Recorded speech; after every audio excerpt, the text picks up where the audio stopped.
রাধে রাধে। জয় শ্রী রাধেশ্যাম। জয় গোপাল। আপনারা তো জানেন আমার গোপাল সোনা কয়েকটা দিন বাড়িতে নেই, কীর্তনে গেছে বেড়াতে।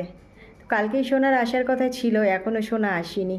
কালকে ফোন করেছিলাম যে আমার গোপাল সোনাকে দিয়ে যাও, তখন যে নিয়ে গেছে তাকেই ফোন করেছিলাম।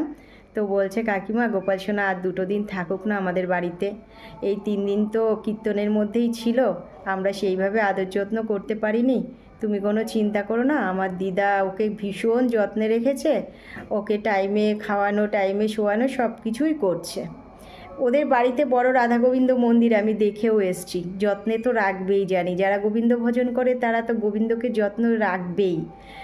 কিন্তু যখন ও ওইভাবে বলছে না, তখন আর বলতে পারলাম না যে তুমি গোপালকে দিয়ে যাও। এটাই ভাবলাম যে গোপাল সোনা তো সবসময় আমার কাছে থাকবে, এখন একটু ওখানে রয়েছে, থাকুক না, সবারই তো ইচ্ছা হয়।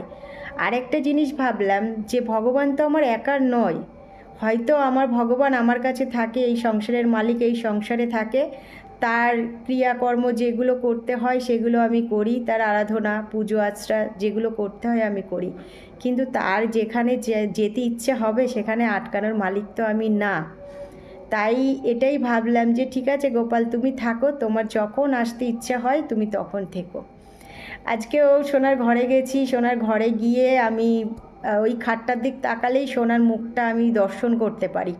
তো তখন বললাম যে সোনা আমি তো থাকতে পারছি না, তুমি কি করে আছো, আমার তো কষ্ট হচ্ছে, তুমি তাড়াতাড়ি বাড়িতে চলে এসো। তো আজকে একটা জিনিস আমি উপলব্ধি করলাম, সেটাই আপনাদের কাছে শেয়ার করতে এলাম। আমি তো বাড়িতে একা, আর গোপাল সোনার একটা দিদি, তার বিয়ে হয়ে গেছে। তো ঘরে বাইরে আমরা দুজন, গোপাল সোনার বাবা আর আমি, সারাদিন আমি বাড়ির কাজকর্ম গোপাল সোনাকে নিয়েই থাকি। আর সোনার বাবা এমন একটা কাজ করে, তার কোনো দিন হয়তো দুপুরে আসছে, কোনো দিন দুপুরে আসছে না, এরকমভাবেই দিনটা কাটে। তো জুসি আর সারাদিন কি আমার সাথে কথা বলবে, ও তো একটা বোবা পশু, তবু ও আমাকে অনেক ভালোবাসা দেয় এবং ওকেও আমি অনেক যত্ন করে রাখি। অনেকেই হয়তো দেখেন যে আমার জুসি আছে, জুসি কিন্তু গোপাল সোনা আসার আগেই এসছে। তো ও তো একটা অবলা পশু, ওকেও আমি ভীষণ ভালোবাসি, তাই আমি ওকে কোনো জায়গায় ছাড়তে পারিনি।